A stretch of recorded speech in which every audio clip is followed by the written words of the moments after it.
En comunicación con nosotros, Nicolás. Muy buenas noches, Juana Morín, Rosario Yerdi, David Cayón, todos estamos jugados en C5N. Te saludamos. ¿Cómo estás? ¿Qué tal? Buenas noches, Juan, y al resto del equipo. Bueno, gracias. Primero por tomarte un ratito, domingo a la noche, para charlar con nosotros. ¿Hay posibilidad de que la oposición se organice y en el Congreso y avance con esta idea de vetar el veto? ¿Van a insistir por ahí?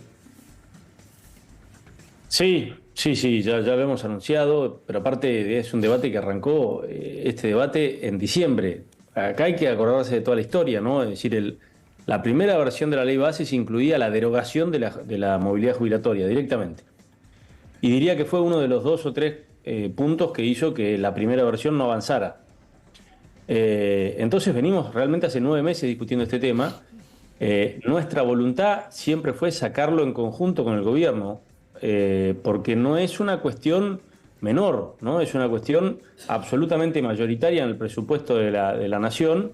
Entendemos y compartimos la necesidad de alcanzar el equilibrio fiscal, pero el equilibrio fiscal es el qué, y nosotros estamos discutiendo el cómo. Estamos discutiendo de qué manera alcanzamos el equilibrio fiscal, quiénes son los ganadores y quiénes son los perdedores en un gobierno que le ha bajado el impuesto a los bienes personales a los patrimonios más altos, que ha vuelto con el impuesto a las ganancias, fraguando una promesa electoral, que no ha tocado ninguno de los regímenes especiales de impuestos que totalizan 11 veces el costo fiscal de esta ley.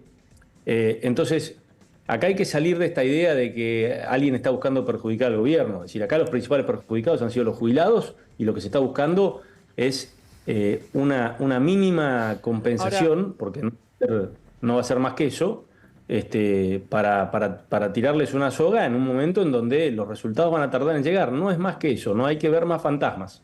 Claro. Ahora, el presidente responde y de todas las herramientas que había, agarró la más contundente, ¿no? Sale a decir, veto todo, me saco una foto con mis asesores, todos sonriendo, celebrando el veto con esta premisa del equilibrio fiscal, no se negoció, y sale a decir que ustedes son unos degenerados fiscales porque esto implica un costo de, cito textualmente, 370.000 o 360.000 millones de dólares a perpetuidad. ¿Es así? ¿No es así? ¿Cuál es el costo verdadero y cuál es el impacto? Porque el gobierno lo que dice es, ustedes me dicen, aumentemos las jubilaciones a más de 300 lucas, yo coincido, no alcanza de todas maneras, pero no me dicen cómo, de dónde lo saco. No, pero sí, primero, para ponerlo en contexto, no es que estamos, digamos, la jubilación mínima, por ejemplo, aumenta a 13.000 pesos, Juan. O sea, hoy la jubilación mínima con el bono, porque lo primero que hay que hacer acá es naturalizar que el bono no se va nunca más. O sea, esta idea de que el gobierno discrecionalmente da buenas noticias cada 3 meses, digamos, diciendo que mantiene el bono, es decir, es imposible sacar el bono. De hecho, una de las cosas que hace este proyecto es meter el bono adentro, que es una obviedad, es darlo automático. Ahora, hoy con el bono estamos hablando de algo más de 300.000 pesos, creo que 304.000. Y la ley nuestra lo que estipula es que la jubilación mínima equivalga a una canasta básica. O sea, estamos diciendo que el requisito del proyecto es poner en la línea de pobreza a los jubilados, que hoy están por debajo. Estamos hablando de 13.000 pesos por jubilación mínima. Entonces, y además resuelve una cuestión que es muy importante.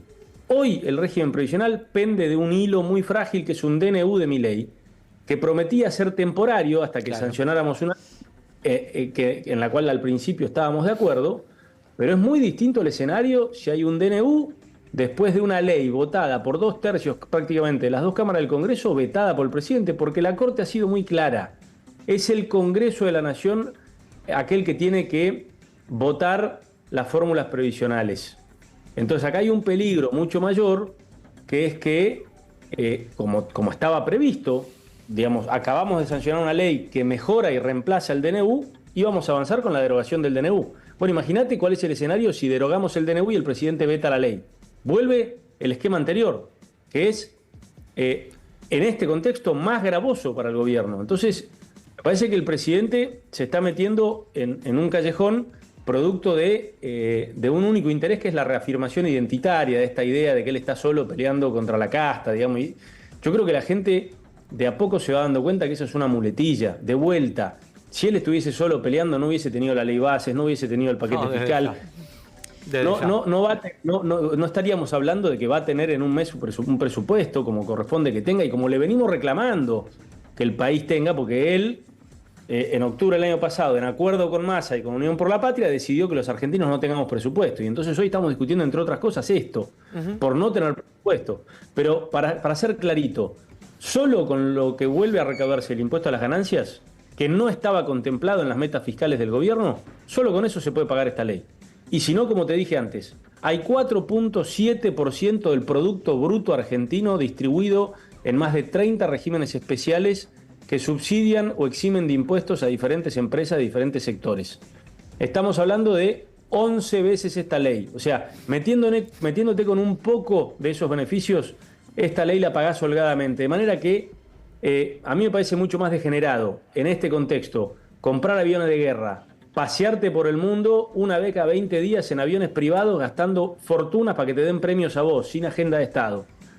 O querer incrementar gastos reservados para espionaje, me parece mucho más degenerado eso que estar discutiendo el problema económico de 7 millones de personas. Está diciendo que el degenerado fiscal en tal caso es el presidente. Bueno, por eso digo, mucho más degenerado el comportamiento que está teniendo él en muchos casos que una discusión de buena fe y con amplísima mayoría que estamos dando en el Congreso, insisto, hace 9 meses, no es que es algo nuevo. Mazot, buenas noches.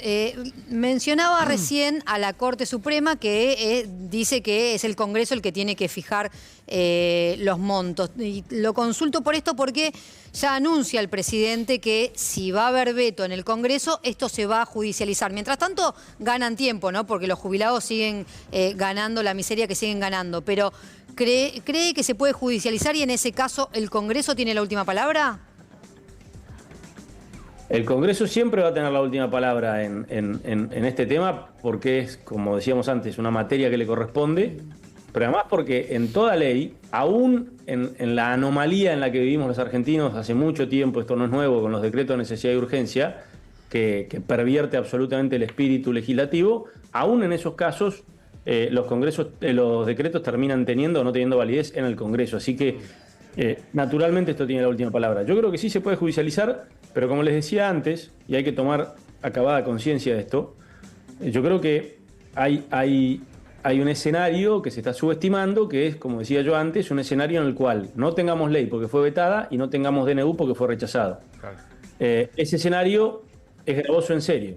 A ver, Mazot, ¿cómo le va? Buenas noches. 2 preguntas. La primera que quiero hacerle es, lo que usted me está diciendo, o está diciendo es, si se judicializa la ley, nosotros vamos con los 2/3 en las 2 cámaras, el gobierno judicializa, nosotros tenemos la posibilidad de vetar, como consecuencia de eso, de vetar el decreto con el cual el gobierno nacional estableció esta fórmula jubilatoria.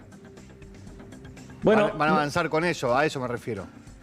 Lo que pasa es que no es como consecuencia de... Nosotros, en el primer borrador de esta ley que salió, habíamos incluido un artículo al final que derogaba el DNU. Claro. Pero por una sencilla razón, porque, digamos, lo que le queríamos dar era robustez institucional a uno de los temas más importantes del Estado argentino, que es la cuestión provisional. Entonces, nos parecía lógico que si estábamos legislando, que no existe un decreto, suplantáramos el DNU que buscaba precisamente hacer esto más rápido.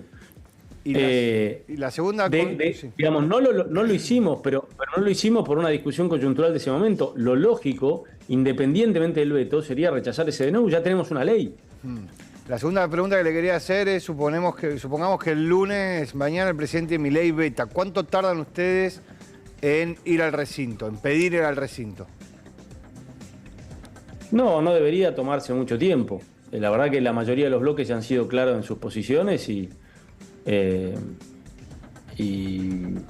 ya estaríamos en condiciones. No hay nada que dictaminar, decir la insistencia de un veto va directo al recinto, de manera que no te lo puedo decir yo, pero imagino que no pasará de cuestión de semanas. ¿Los votos están?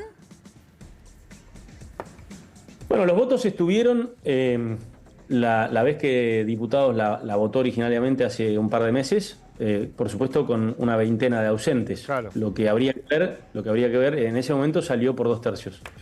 Lo que habría que ver bien es, en los casos de esos ausentes, número 1, si esta vez estarían presentes, y número 2, en ese caso, cómo votarían. Claro. Sinceramente no estoy en condiciones de contestárselo, pero lo que quiero decir es, si no saca el 66%, va a sacar el 64%. Quiero decir, arriba del 60% en diputados saca sin ningún lugar a dudas. Y en el Senado pasa por un tubo, como hablamos, ¿no? Sí, Nicolás. Sí, en el Senado es muy probable que esté cerca del 70%. Claro. Entonces, bueno, no hay muchas leyes en la historia del Congreso de esta envergadura que salgan con este grado de consenso, ¿no? Claro. Entonces sería realmente auspicioso que el oficialismo y el presidente reflexionen mínimamente, abandonen esta idea de Pero espera, construir todavía eso no lo hizo ya. Incluso en un momento se hablaba de veto parcial y el presidente dijo veto total. Bueno, digamos, entiendo que es poco probable por los antecedentes, ¿no? Pero la verdad que no pierdo la esperanza, porque no es un escenario que me gustaría que ocurra, sinceramente lo digo. Me parece que es un tema, que puede tener mucha cola, que puede empañar la discusión presupuestaria y que sobre todo, a decir verdad, le mete ruido a un esfuerzo que con aciertos y errores la Argentina está haciendo. Digo la Argentina, claro, y no el gobierno, porque fue la mayoría de la sociedad la que decidió este camino, y yo creo que es un camino del cual mínimamente tenemos que salir con un aprendizaje colectivo, no solamente faccioso o sectorial, que es que el ordenamiento macroeconómico con orden fiscal y monetario tiene que llegar para quedarse. La discusión es quién gana, quién pierde y cómo hacemos la compensación en el camino.